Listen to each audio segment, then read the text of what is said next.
Scott, dépêche-toi. Nous allons être en retard, demanda Scott, son sentiment d'urgence étant évident alors qu'il poussait sa femme à accélérer ses préparatifs.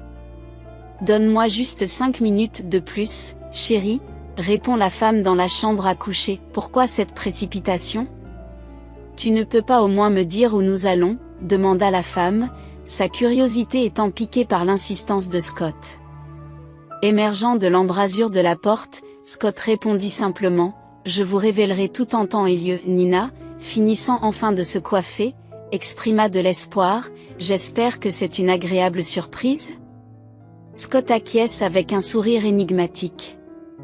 Tout est prêt, déclara Nina en souriant chaleureusement à son mari et en déposant un doux baiser sur sa joue. Depuis le matin, le comportement mystérieux de Scott l'avait intrigué. C'était censé être leur jour de congé, et Nina avait l'intention de se détendre. Cependant, Scott l'avait brusquement informé d'une affaire importante, restant silencieux malgré ses tentatives de lui soutirer des détails. Au fil des ans, Nina avait appris qu'il était inutile de questionner Scott sur les surprises. La patience était la clé. Cette fois-ci, cependant, le malaise visible de Scott a troublé Nina.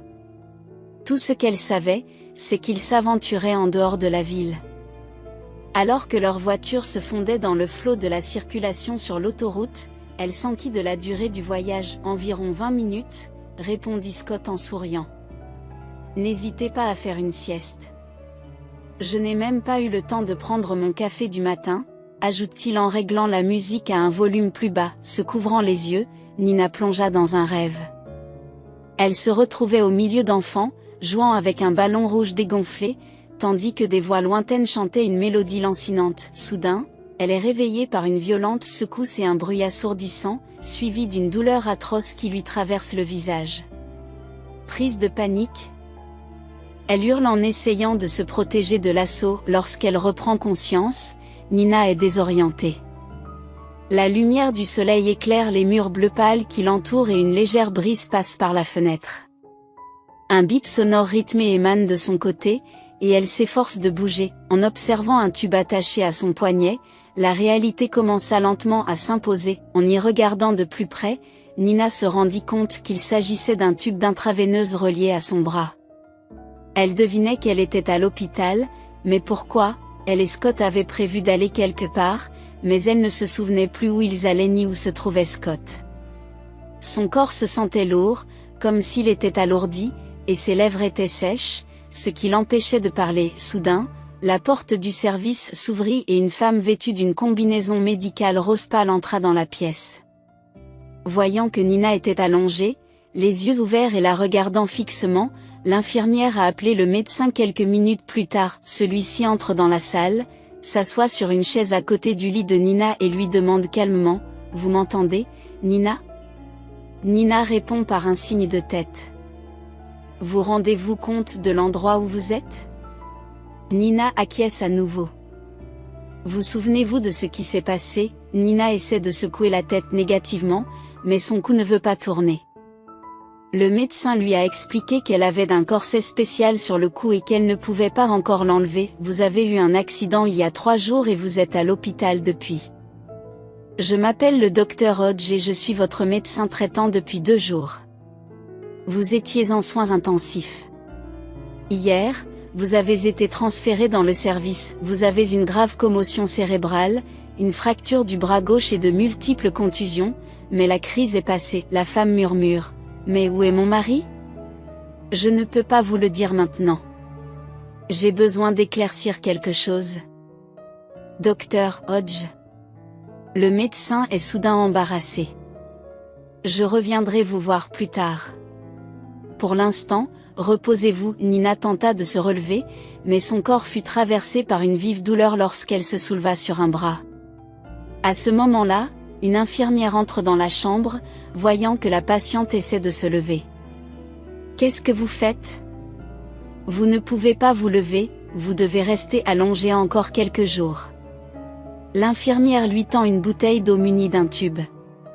Nina boit goulûment de l'eau à travers le tube. Une fois qu'elle a terminé, la femme s'appuie sur l'oreiller et demande « Dites-moi la vérité.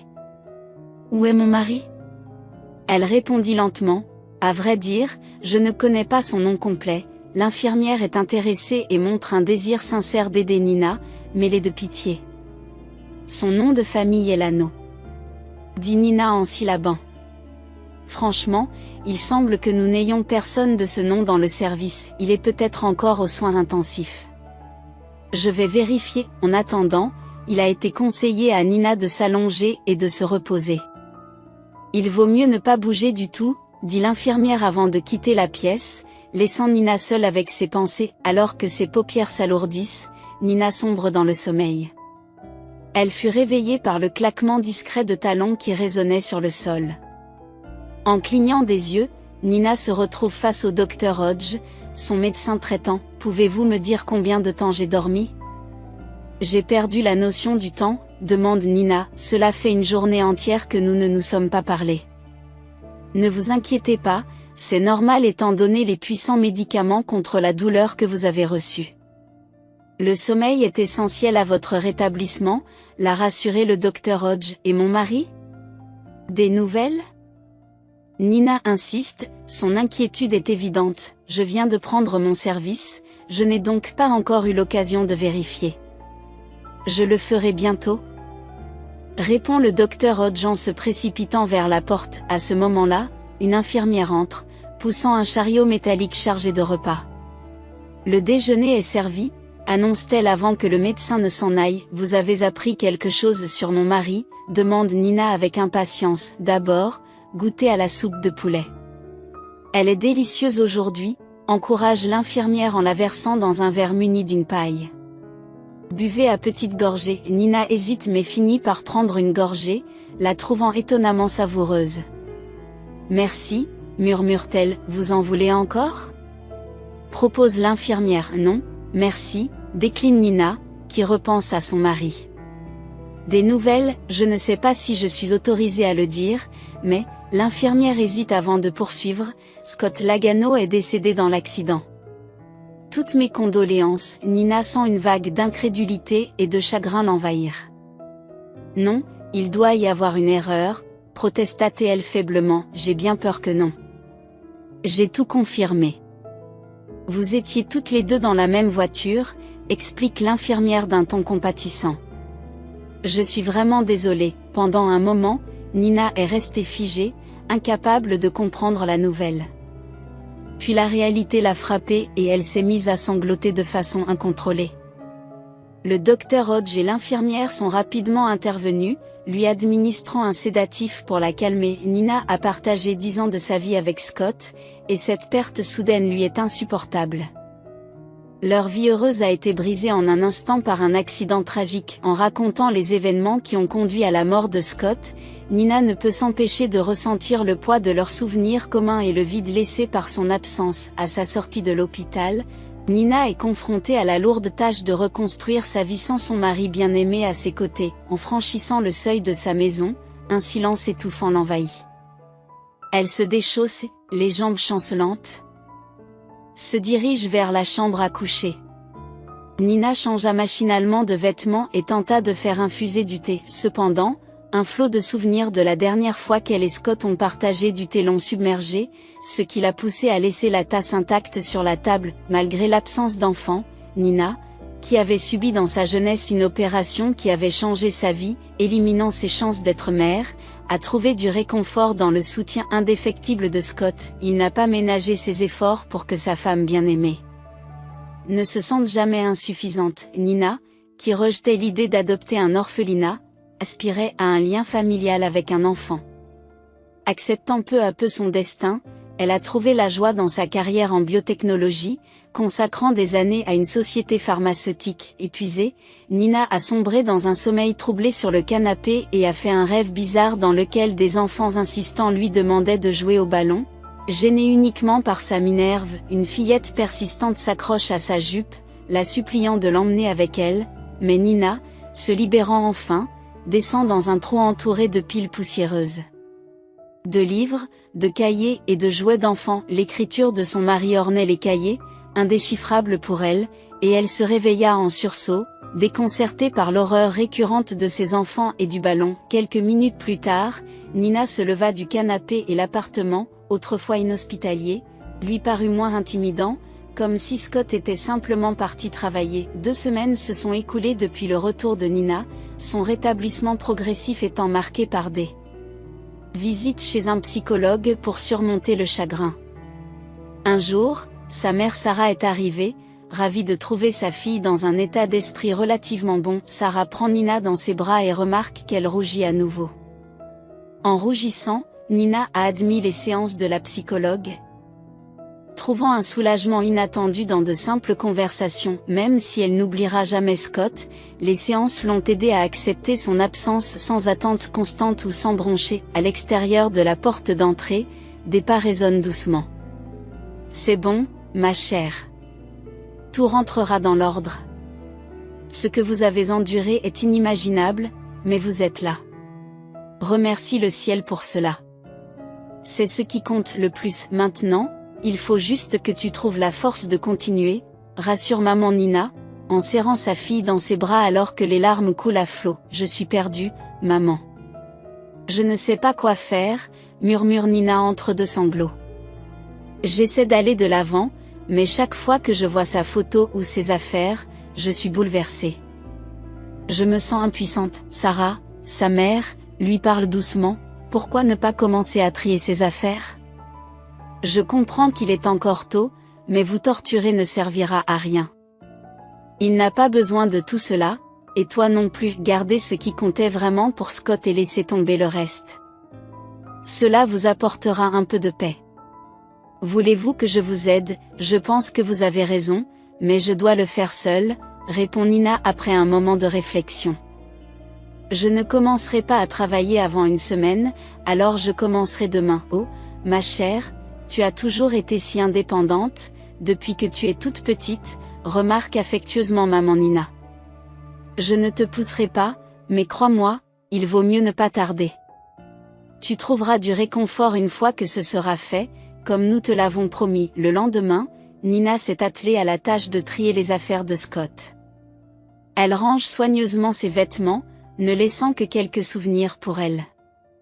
Chaque objet évoque des souvenirs, mais Nina parvient à gérer ses émotions. Elle choisit de ne pas toucher au lecteur de vinyle et à la collection de disques rares de Scott, symbole de sa passion pour la musique qui l'ont profondément touchée. En examinant les photos encadrées, Nina a décidé de ranger la plupart d'entre elles, à l'exception de l'une d'entre elles qui capture un moment de bonheur sur une plage de Phuket, un souvenir de leurs moments heureux ensemble.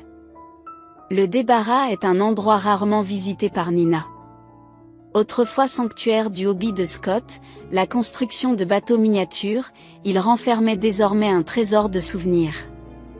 Nina passe doucement ses doigts sur des maquettes de voiliers poussiéreuses, vestiges du passe-temps de Scott. À côté d'eux se trouvaient des boîtes inexplorées et divers outils et bibelots qu'elle n'avait jamais remarqués auparavant. Après un moment de pause, Nina décida d'approfondir la tâche qui l'attendait. Nina passa en revue le contenu des cartons, se débattant avec le poids de celui du haut alors qu'elle le manœuvrait dans la salle de séjour. Il regorgeait de littérature spécialisée, probablement des vestiges de l'époque où Scott travaillait à l'école technique. La seconde boîte, plus grande, la surprit par sa légèreté, lui faisant d'abord croire qu'elle était vide. À son grand étonnement, elle contenait plusieurs cahiers, ce qui fit frissonner Nina. « Oh, non !» murmure-t-elle, la similitude avec son rêve la troublant. Choisissant soigneusement le premier carnet, Nina hésita avant de l'ouvrir, révélant l'écriture familière de Scott. À première vue, il s'agissait d'une collection de notes d'études de ses années d'étudiant, mais l'un des cahiers s'est avéré être quelque chose de plus personnel, le journal intime de Scott. Je n'aurais jamais imaginé que Scott était assez sentimental pour tenir un journal intime, se demande-t-elle. Mais dois-je les lire? En ai-je le droit? Luttant avec sa conscience, Nina finit par succomber à la curiosité et commence à parcourir le journal. Les entrées, non numérotées et non datées, révèlent des bribes des pensées les plus intimes de Scott.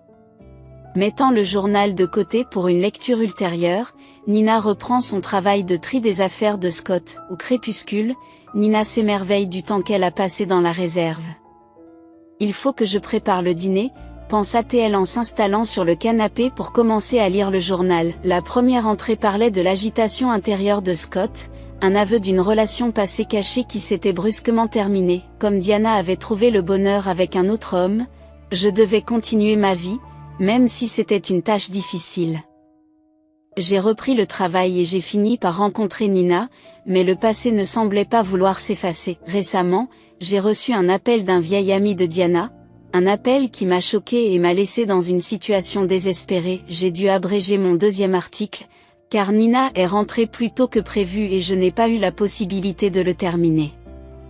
J'hésite à partager cette nouvelle avec elle, car ce n'est peut-être pas un sujet très agréable pour elle. Je ne m'attendais pas à recevoir des nouvelles de Valérie, une amie de mon ex-petite amie. Cela faisait 9 ans que nous ne nous étions pas vus, lorsque Diana est partie. Valérie m'a informé que Diana était décédée et que ses parents étaient morts quelques années auparavant. La perte de ses parents a beaucoup affecté Diana, et sa santé en a souffert. Le stress a entraîné une insuffisance cardiaque, une maladie qui peut entraîner la mort à la trentaine. Mais le pire restait à venir. Diana avait une fille, qui n'avait que 4 ans lorsqu'elle a perdu sa mère. Elle n'a même jamais connu son père. Diana s'étant séparée de son mari violent pendant sa grossesse. Diana s'est réfugiée chez ses parents, car elle ne pouvait plus supporter les abus de son mari. Cependant, après la mort de ses parents, elle n'a pas pu faire face à cette perte.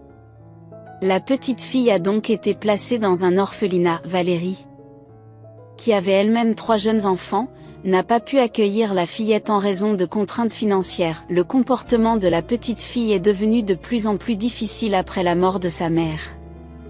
Elle s'est retirée des autres, est devenue grossière avec les adultes et a même fait preuve d'un comportement agressif. Lors de ses visites à l'orphelinat, Valérie a tenté de lui donner de nouveaux vêtements, des jouets et des friandises, mais la fillette est devenue de moins en moins réceptive au fil du temps.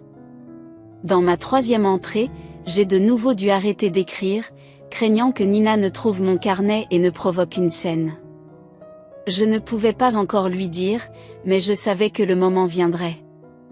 Pour l'instant, je ne pouvais que déverser mes pensées sur le papier. Lorsque Valérie m'a fait part de tout cela, j'étais perdue.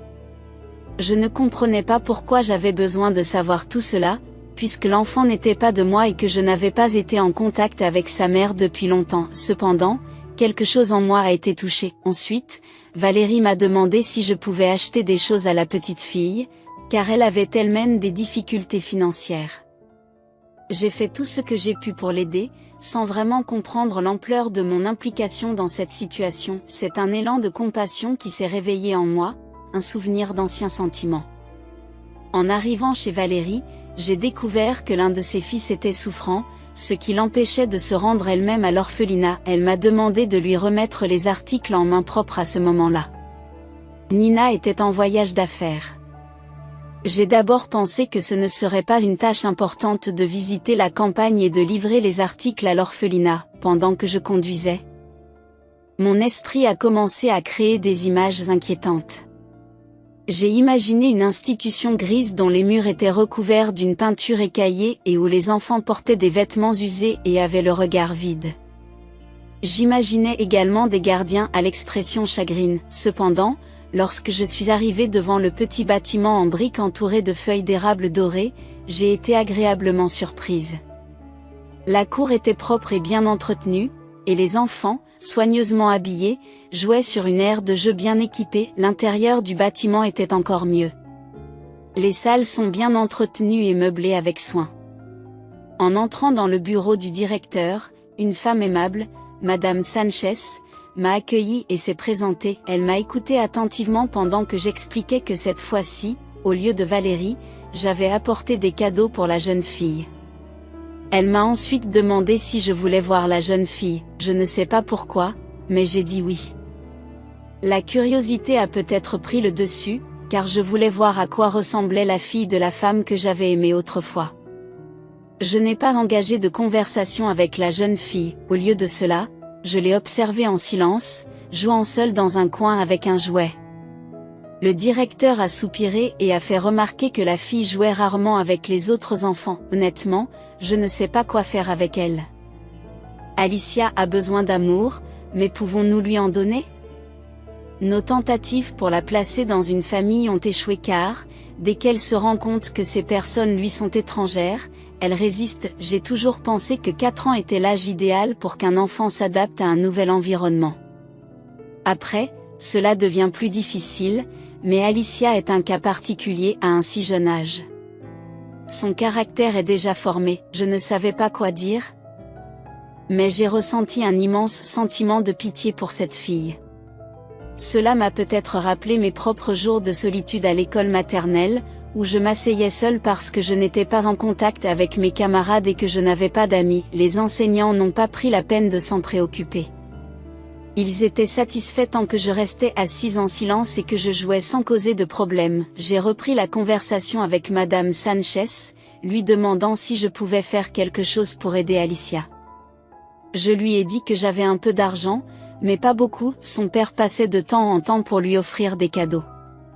Cependant, la directrice s'est interrogée sur la nécessité de ces articles.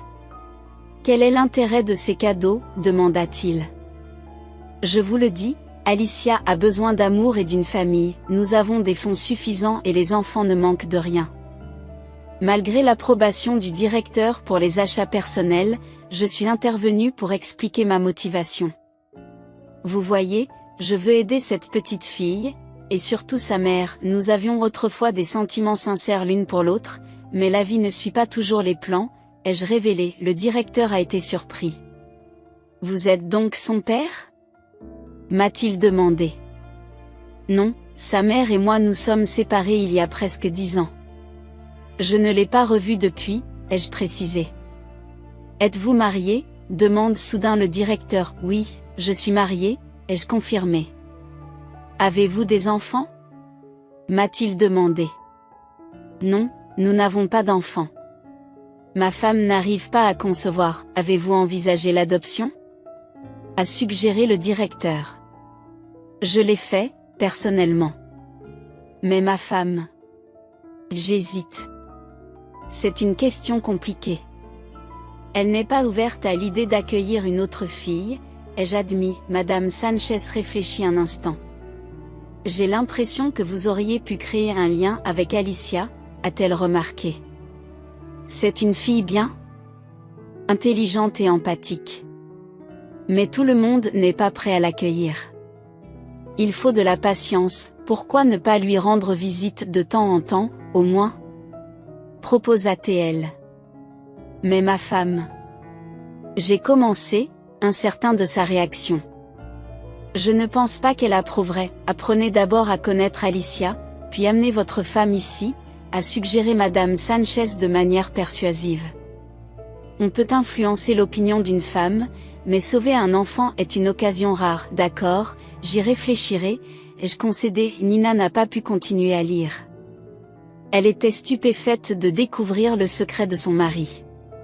Cela semblait banal, et pourtant il le lui avait caché. Pourquoi ne me l'a-t-il pas dit? Se demande-t-elle. Pensait-il que je le jugerais? Bien qu'elle ait envie de poursuivre sa lecture, Nina décide de se reposer.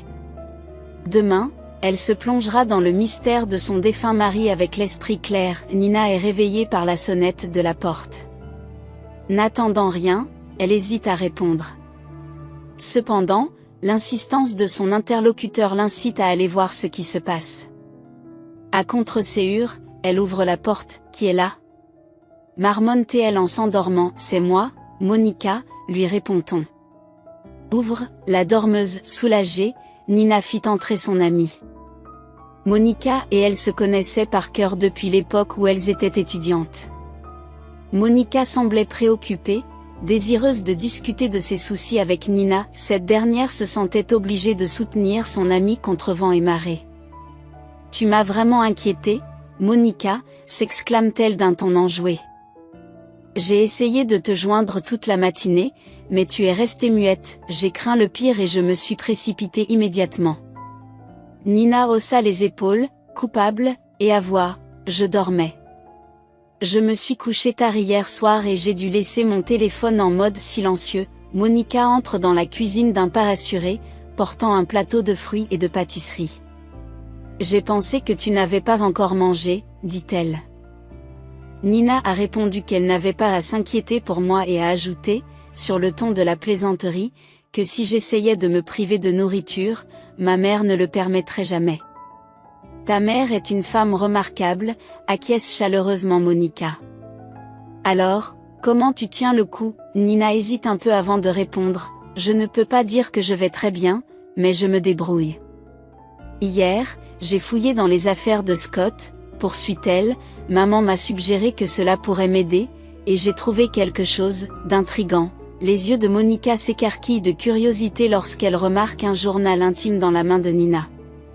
Oh, crache le morceau, demanda-t-elle avec impatience. Tu l'as déjà lu? Nina secoue la tête. J'ai commencé hier soir mais je me suis endormie.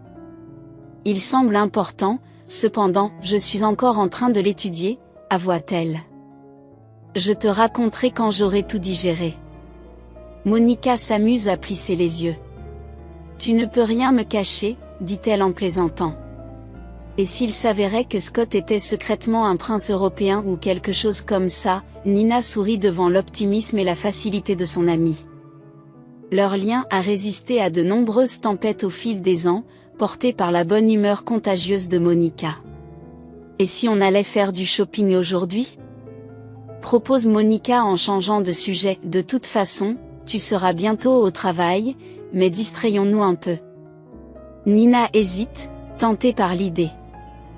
Elle n'était pas sortie depuis des semaines. Le soir venu, elles rentrèrent chez elles, Nina se sentant agréablement épuisée par leur virée shopping. La journée avait été une distraction bienvenue, remplie de rires et de bavardages. Bien que la douleur persiste, Nina sent un poids s'envoler de ses épaules. S'installant sur le canapé, elle a regardé une série télévisée, s'efforçant de se concentrer alors que des souvenirs envahissaient son esprit. Soudain, le journal intime lui revient en mémoire. C'est drôle comme je l'avais oublié au milieu de l'agitation des magasins, songea-t-elle à voix haute. Je suppose qu'il est possible de se perdre dans le shopping après tout. Nina se précipita dans la chambre pour prendre un carnet et reprit sa lecture, absorbée par les notes de son mari. L'entrée numéro 4 relatait sa visite à Alicia, une enfant avec laquelle il avait du mal à se lier en raison de son manque d'expérience avec les enfants, ayant grandi sans frère et sœur ni compagnon d'enfance, et n'ayant pas de descendance. Il appréhendait la rencontre avec Alicia. Ne sachant pas trop quoi apporter, il se contenta d'une poupée de porcelaine rappelant celle que Nina chérissait dans son enfance, espérant qu'elle plairait à la petite fille. À son arrivée, il trouva Alicia assise dans un coin, absorbée par une chanson. Tentant de l'intéresser, il se présente, mais se heurte à une question étonnamment mature de la part de la fillette de 4 ans. « Qui es-tu » Pris au dépourvu, il a répondu en entamant une conversation sur leur lien mutuel par l'intermédiaire de tante Valérie, qui lui avait déjà parlé d'Alicia. Au fil de la discussion, l'attention d'Alicia a été attirée par la poupée qu'il avait apportée.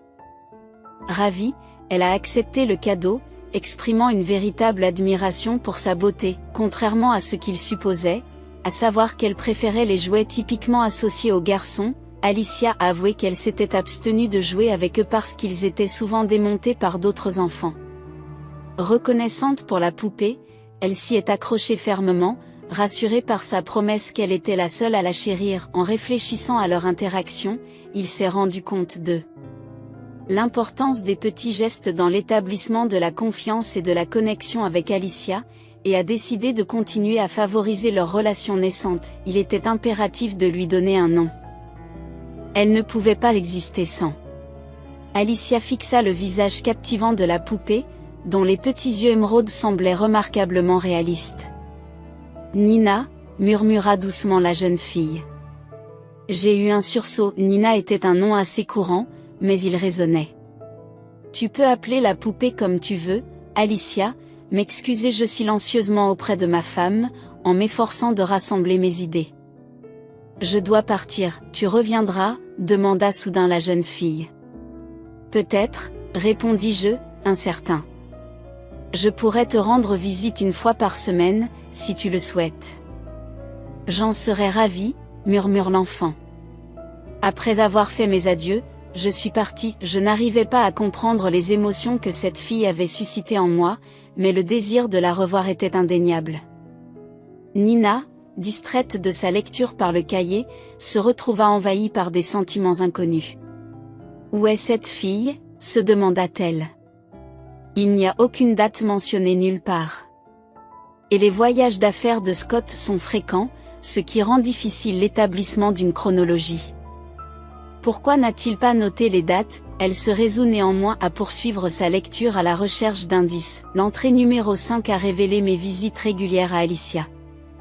Je ne raconterai pas tous les détails, mais pendant 3 mois, un lien fort s'est formé entre la petite fille et moi. Dire au revoir est devenu de plus en plus difficile, vu l'attachement d'Alicia à mon égard et les larmes qu'elle dissimulait à mon départ. Madame Sanchez a abordé le sujet aujourd'hui. Il est temps d'informer Nina de l'arrivée du bébé. Elle a aussi reconnu le lien qui nous unit, Alicia et moi. Je pense à l'adoption, mais aborder le sujet avec Nina me semble intimidant. Je me souviens très bien de notre discussion sur les enfants placés en famille d'accueil, je redoute le conflit potentiel. Cependant, je ne peux plus cacher l'importance d'Alicia dans ma vie, être témoin de sa joie lorsqu'elle se précipite vers moi. Serrant Nina la poupée, me remplit d'un immense bonheur. Le contraste entre son passé et son présent est saisissant. Le directeur avait raison, l'amour est tout ce dont cet enfant a vraiment besoin. La 6e entrée raconte ma tentative d'aborder le sujet avec Nina. Cette tentative s'est avérée vaine. Alors que nous nous promenions en ville, j'ai pointé du doigt des mères avec des enfants, exprimant le désir d'adopter des enfants de l'orphelinat. Le regard qu'elle m'a jeté était écrasant et j'ai eu envie de disparaître. Je suis allée informer Alicia de nos prochaines vacances. Lors de ma visite, j'ai expliqué que j'allais m'absenter quelque temps. Malgré son apparente sérénité, j'ai senti une pointe de tristesse dans son comportement. Je comprends de mieux en mieux ses émotions. C'est une sensation particulière. Puis, de manière inattendue, Alicia s'est enquise de l'absence de ma femme. Lui expliquer la situation s'est avéré difficile. Ma femme, une personne gentille, a des réticences à être en présence d'enfants. Alicia s'est interrogée à ce sujet, doutant de l'affection de sa mère. Je l'ai rassurée en lui expliquant que les adultes cachent parfois leurs vrais sentiments par peur et par confusion. Les larmes d'Alicia ont révélé sa nostalgie de sa mère. Je lui ai cependant assuré que l'amour de sa mère perdurait, même en son absence. La tristesse d'Alicia, lui ai-je assuré, est passagère. La vie a le don d'estomper les mauvais souvenirs tout en préservant les bons.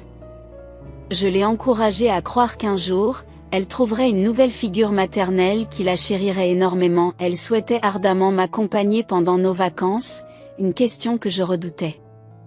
Incapable de dire la vérité, j'ai eu recours à une histoire inventée à propos du travail, une décision que j'ai regrettée instantanément.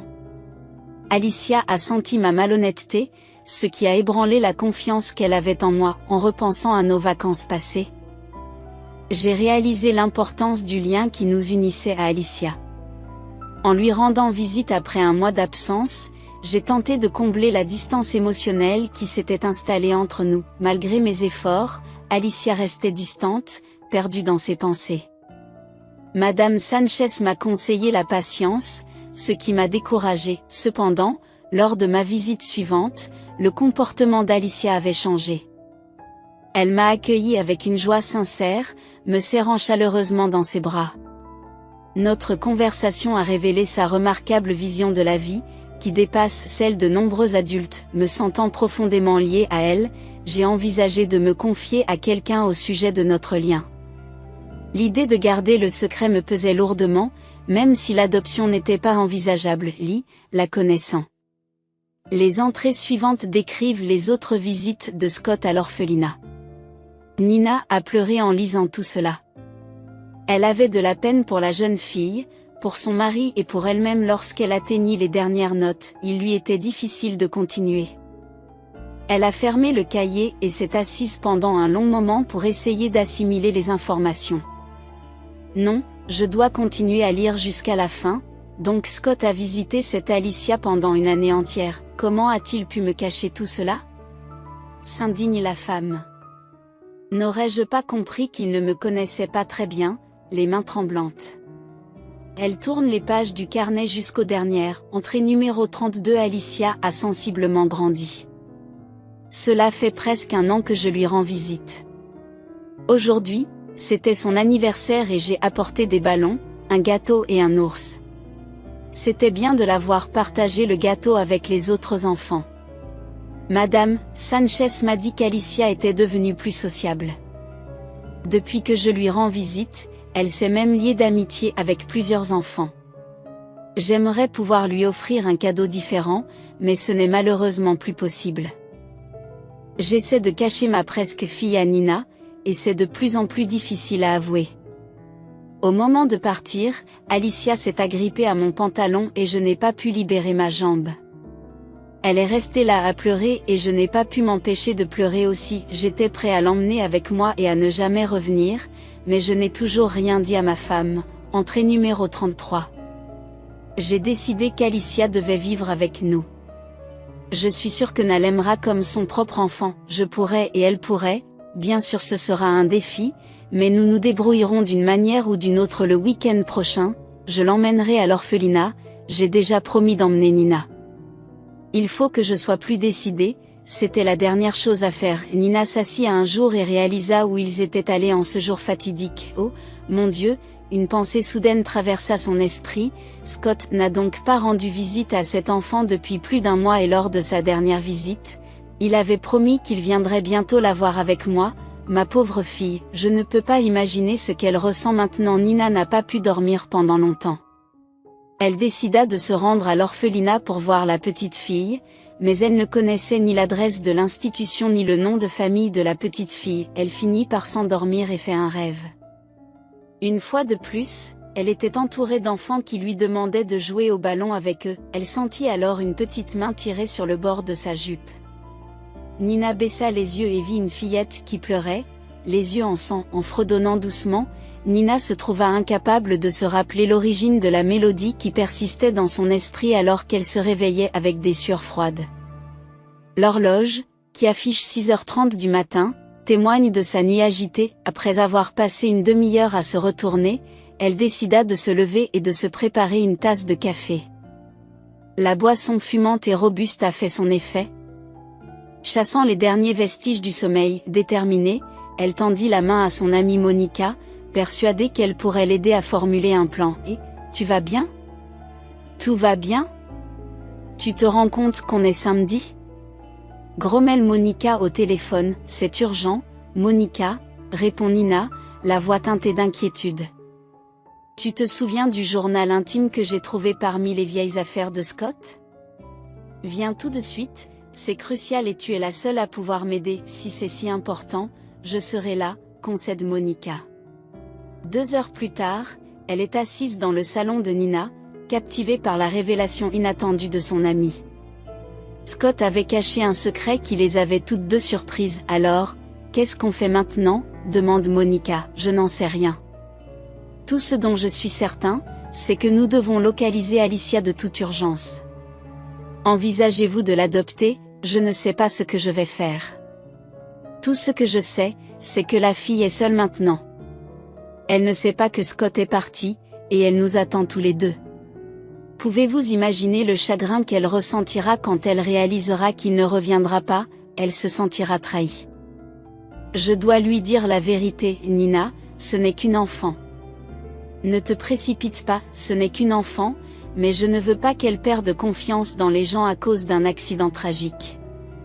Elle a déjà perdu sa mère une fois, et Scott l'a aidée à surmonter cette épreuve. Mais maintenant, c'est beaucoup plus compliqué. Je dois la confronter à la réalité, je dois le faire, ne serait-ce que pour Scott. Cette fille a beaucoup compté pour lui, et j'ai trouvé ce carnet et ses rêves pour une raison. Des rêves? Tu n'as pas parlé de rêves, s'étonne Monica. Nina se met à tout raconter, ce qui pousse Monica à suggérer, nous devrions absolument retrouver cette fille, ne serait-ce que pour t'empêcher de perdre la raison. Merci, Monica.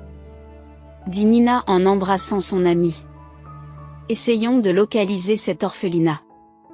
Tu devrais te souvenir de la direction générale que nous avons prise, et nous pouvons chercher tous les orphelinats de la ville. Monica ouvre son ordinateur portable et ajoute, il n'y en a pas tant que ça.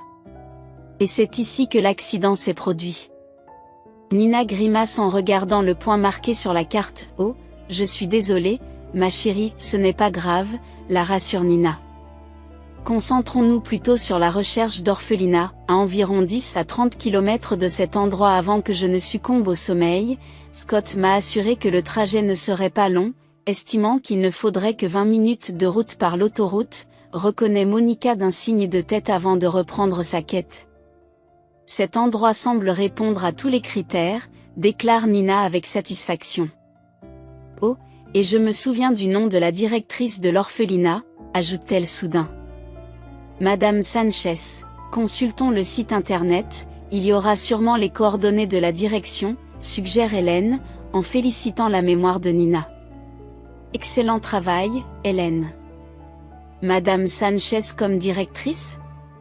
Tout concorde, affirma-t-elle, nous devrions nous préparer rapidement afin d'éviter les embouteillages, a-t-elle insisté. 1 heure plus tard, les deux femmes se trouvaient devant l'orphelinat, dont l'édifice en briques de 2 étages correspondait à la description de Scott et semblait tout à fait respectable. Derrière, une imposante clôture en fer bordait une rangée d'érables usés par le temps, tandis que des chrysanthèmes ornaient les parterres de fleurs et qu'un groupe d'enfants s'ébattait.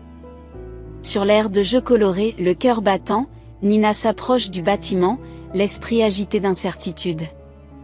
Que dois-je dire ? Se demande-t-elle anxieusement. Pourquoi me suis-je aventurée ici ? Pour simplement apercevoir la jeune fille, je doute qu'elle soit heureuse de me voir. J'aurais peut-être dû téléphoner. Malgré ses réserves ? Nina entre dans le bureau du directeur, où une femme aimable en tenue de soirée est assise derrière le bureau. Bonjour, je m'excuse de ne pas avoir pris rendez-vous, J'ai un sujet délicat à aborder, commença Nina en s'asseyant comme on l'y invitait. Il n'est pas nécessaire de s'excuser. Les choses sont souvent délicates ici, je doute que vous me surpreniez, la rassure la directrice avec un sourire chaleureux. Je m'appelle Nina, se présente-t-elle en engageant la conversation. Madame Sanchez, mon mari fréquentait régulièrement cet endroit, poursuit-elle. Oui, il était un visage familier ici, mais cela fait environ 2 mois qu'il n'est plus venu. J'ai essayé de le joindre, mais son téléphone reste sans réponse. Je m'inquiète de sa disparition soudaine, il a promis à Alicia de revenir, explique Nina avec solennité. L'expression de Madame Sanchez s'est transformée en inquiétude. Votre mari ne reviendra pas, dit-elle doucement. Le regard de Nina se perd dans l'absorption de la nouvelle. Il est décédé, murmure-t-elle. Madame Sanchez joint ses mains en signe de sympathie. Qu'est-ce qui s'est passé, demande-t-elle doucement. Il est mort dans un accident de voiture il y a environ 1 mois et demi. Nous venions ensemble en voiture lorsqu'un 4x4 est entré en collision avec notre véhicule. J'ai passé beaucoup de temps à l'hôpital et je n'ai même pas pu assister aux funérailles. Il ne m'a rien dit, pas même lorsqu'il m'a conduite ici. J'ai découvert son journal par la suite, où il détaillait tout sur l'orphelinat et Alicia. Je ne sais pas trop pourquoi je suis venue ici aujourd'hui. La lecture de ces notes m'a rempli de colère parce qu'il ne s'était pas confié à moi, il pensait que je m'opposerais à son désir de voir la fille. L'adoption a été un sujet de discussion entre nous, mais j'y étais farouchement opposée, avoue Nina, la voix teintée de tristesse. J'ai toujours eu le désir profond d'avoir un enfant. Mais le constat de cette impossibilité me pesait. Pour me protéger du chagrin inévitable, j'évitais sciemment de m'attarder sur le sujet, mais maintenant, il semble que vous souhaitiez rencontrer Alicia. Je ne peux pas te le dire. Mon seul souhait est qu'elle comprenne que Scott ne l'a pas trahi. D'après ce que je sais, Alicia est une personne incroyablement sensible et introvertie, très émotive par nature. Je ne peux qu'imaginer la difficulté qu'elle rencontre chaque week-end, attendant avec impatience la présence de Scott, pour finalement être déçue. En effet, Comme vous l'avez souligné à juste titre, le principal a constaté qu'Alicia se repliait à nouveau sur elle-même. Elle refuse de s'engager avec les autres et se nourrit à peine. La voir dans cet état m'est insupportable, malgré les efforts continus d'un psychologue qui travaille avec elle, même un spécialiste n'arrive pas à obtenir une réponse d'Alicia. Ce dont elle a vraiment besoin, c'est d'amour. Scott l'a mentionné dans ses écrits, et je ne manquerai pas de lui transmettre vos sentiments. Cependant, je crains qu'elle ait du mal à l'accepter. Ayant déjà enduré la perte de sa mère pendant 1 an, Alicia a tissé un lien profond avec Scott. Prévoir sa réaction à l'annonce de sa mort est un défi, elle pourrait soit refuser d'y croire, soit continuer à l'attendre. Serait-il possible pour moi de la voir ? Bien que je n'ai pas les qualifications d'un psychologue, j'aimerais partager la nouvelle avec elle personnellement, surtout si l'on considère qu'elle nous attendait tous les deux, Scott et moi, cette fois-ci. Madame Sanchez a fini par accepter après mûre réflexion. Elle m'a accompagnée jusqu'à Alicia, en insistant sur la nécessité de faire preuve de délicatesse. Alicia est une enfant difficile, en cas de problème, je dois la contacter immédiatement. Alors que nous nous aventurions vers la salle de jeu du 2e étage, il était évident que les enfants étaient en train de déjeuner, laissant la salle vide. Le directeur a fait un geste discret, montrant Alicia assise seule dans un coin. Ayant renoncé au déjeuner, elle était devenue réfractaire aux efforts pour l'encourager, ne cherchant qu'occasionnellement à se sustenter auprès de l'infirmière. Nina, avec un soupir, m'invita à appeler en cas de besoin, en m'indiquant la pièce adjacente occupée par une psychologue. En entrant dans la pièce, je m'approchai lentement d'Alicia. Elle était toujours occupée à jouer avec une belle poupée de porcelaine, sans s'apercevoir de ma présence. Tentant de rompre le silence, j'ai fait remarquer la beauté de la poupée, partageant un souvenir d'enfance d'une poupée similaire que je chérissais. Cependant, Alicia est restée sans réaction, fixée sur la poupée qu'elle tenait dans ses mains. Angela était une petite fille à l'esprit curieux. Je ne me souviens plus très bien pourquoi je l'ai appelée ainsi, mais son amie s'appelait Nina. C'est aussi mon nom, a murmuré Nina à voix basse. Alicia, une autre amie, se demandait comment s'appelait sa compagne et l'a finalement regardée. Oui, si tu sais lire, je peux te montrer mon passeport. Je crois que oui, dit Nina en souriant. Alicia et Nina ne savaient pas encore lire, mais elles voulaient toutes deux apprendre. Voulez-vous m'apprendre à lire, demande Nina. Nous pouvons lire des livres ensemble, ce que tu veux. Je ne sais pas, soupire Alicia. Madame Morgan lisait parfois des contes de fées avant la récréation. L'un des préférés d'Alicia était l'histoire du petit chaperon rouge. C'est un bon conte de fées, sourit Nina. Commençons par celui-là demain. Je t'apporterai un grand livre de contes de fées et nous choisirons par lequel nous commencerons. Alicia était curieuse de voir les images dans le livre. Bien sûr, il y aura des images, dit Nina. Un livre sans images, c'est comme un monde sans couleurs. J'aime les images et je les dessine même parfois, mais je ne suis pas très douée, Nina poursuit. Tu apprendras quand tu seras grand. Tu pourras faire des dessins pour des livres d'enfants et d'autres enfants seront heureux. Ne serait-ce pas génial? Ils restèrent assis en silence pendant un moment, et Nina se demanda comment aborder le sujet de Scott. Pourquoi es-tu assise toute seule? Tu n'as pas d'amis? C'est plus intéressant de jouer ensemble, demande Nina. Alicia fait la moue, ils sont tous méchants et stupides. Nina est surprise d'entendre de telles paroles de la part d'une jeune fille. Est-ce qu'ils t'ont fait du mal ici? Non, répond Alicia en secouant la tête. Tout le monde est gentil ici, mais je ne veux pas être avec eux, ils se moquent de moi. Le désespoir de la petite fille fait mal au cœur de Nina. Ma mère est morte et on m'a amenée ici. Puis d'autres adultes sont venus, ont joué avec moi, ont ri, puis ont disparu. Même Scott m'a oublié. Nina réalisa qu'elle avait l'occasion d'aider Alicia, mais elle devait être prudente. Qui est Scott? demande-t-elle doucement. C'est un homme gentil. Nous étions amis, il venait le week-end, m'apportait des jouets et des friandises, mais je n'en avais pas vraiment besoin. J'aimais juste parler avec lui. Il était si drôle, et puis il a arrêté de venir. Il n'avait pas besoin de moi non plus. Qu'est-ce qui s'est passé? C'est curieux, n'est-ce pas? La vie nous réserve parfois des surprises inattendues, indépendantes de notre volonté, malgré nos désirs. Scott m'a dit que sa femme lui avait déconseillé de me rendre visite. Il l'a décrite comme agréable, mais je ne suis pas d'accord. La réticence à m'emmener loin d'ici suggère le contraire, se lamente la jeune fille, les larmes aux yeux. Nina effaça doucement une larme de la joue de l'enfant avec sa manche, en disant « Ne nourrissez pas de telles pensées. Scott, ton ami, ne te tromperait pas sur le caractère de sa femme. Elle est probablement telle qu'il l'a décrite. Mais pourquoi cette absence, m'a-t-il oublié, comme les autres ?» Alicia sanglote ouvertement et Nina la console en disant « Chérie, ne pleure pas, s'il te plaît. » Elle caresse tendrement la tête de la jeune fille et poursuit « Il faut que je te dise quelque chose, calmement, Scott ne t'a pas oublié. Il te chérissait profondément, comme une fille. Il était prévu qu'il t'emmène chez lui, et sa femme était d'accord.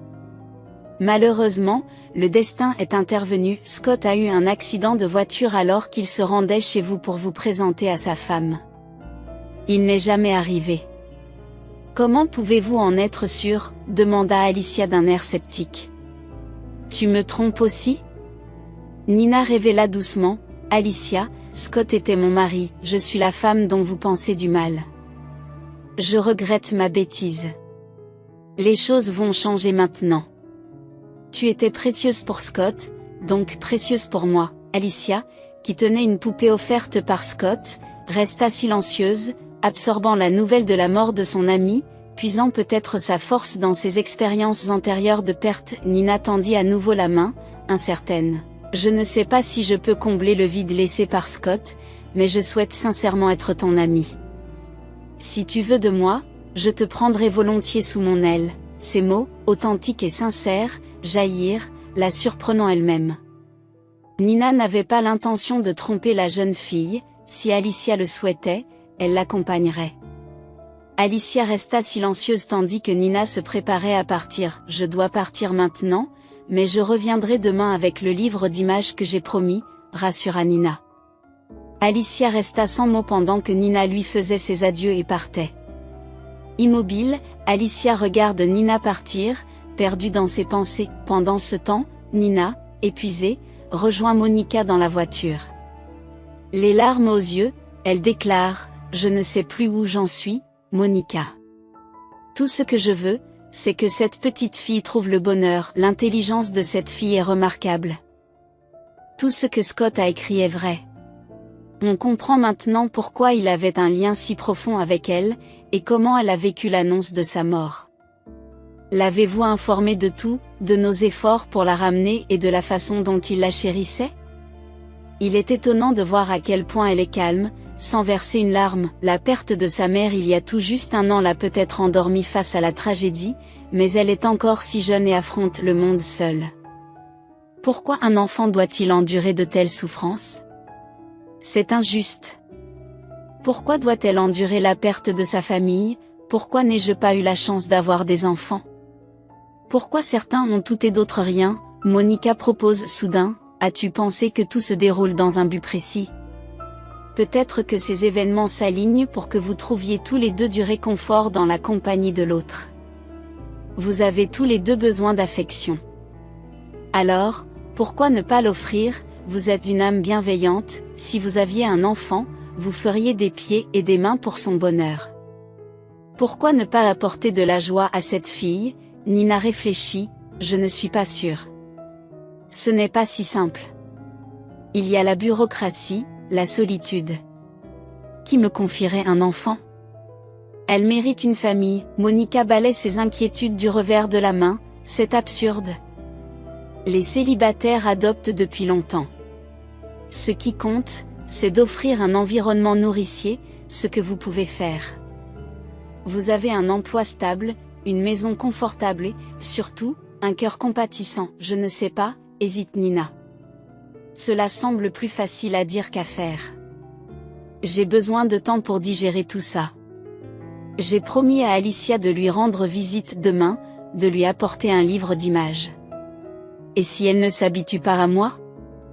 Je ne veux pas précipiter les choses. Après avoir longuement réfléchi, Nina a relu les notes de Scott, sentant qu'il était sérieux et prêt à devenir parent. Les mots de son ami sont restés dans son esprit, l'incitant à agir. Elle a parcouru l'internet à la recherche d'informations sur les femmes célibataires qui adoptent, trouvant une myriade de points de vue. Demain, elle a décidé de demander conseil à Madame Sanchez, et peut-être de faire appel à un avocat si nécessaire. Le lendemain matin, Nina se prépara rapidement, choisissant de ne pas déranger Monica, et elle a un taxi jusqu'à sa destination. Le livre en main, elle se rendit à l'orphelinat, impatiente de consulter Madame Sanchez. Lorsque Nina entra, elle fut accueillie par un sourire chaleureux. « Oh, bonjour », dit la femme d'un ton aimable. « Je ne m'attendais pas à vous revoir si tôt. »« Pourquoi pas ?» demande Nina, sincèrement surprise. « Quand on travaille dans un domaine comme le mien, on apprend à ne pas se fier aux promesses, » répond la femme avec tristesse. « Mais ce n'est que moi. » « Quoi qu'il en soit, voulez-vous voir Alicia ? » ? « Oui, je lui ai apporté un livre, mais j'aimerais d'abord vous parler, Madame Sanchez, » dit Nina. « Je ne sais pas si vous êtes au courant, mais Scott envisageait d'adopter Alicia. Il ne me l'a peut-être pas dit, mais quand j'ai parlé avec elle hier, j'ai compris pourquoi il se sentait si proche d'elle. Alicia semble malheureuse, et je ressens le même vide en moi. Nous avons toutes les deux vécu une perte, et il est difficile d'y faire face seule. J'ai réfléchi, Madame Sanchez. Je veux adopter Alicia. Savez-vous si c'est possible ?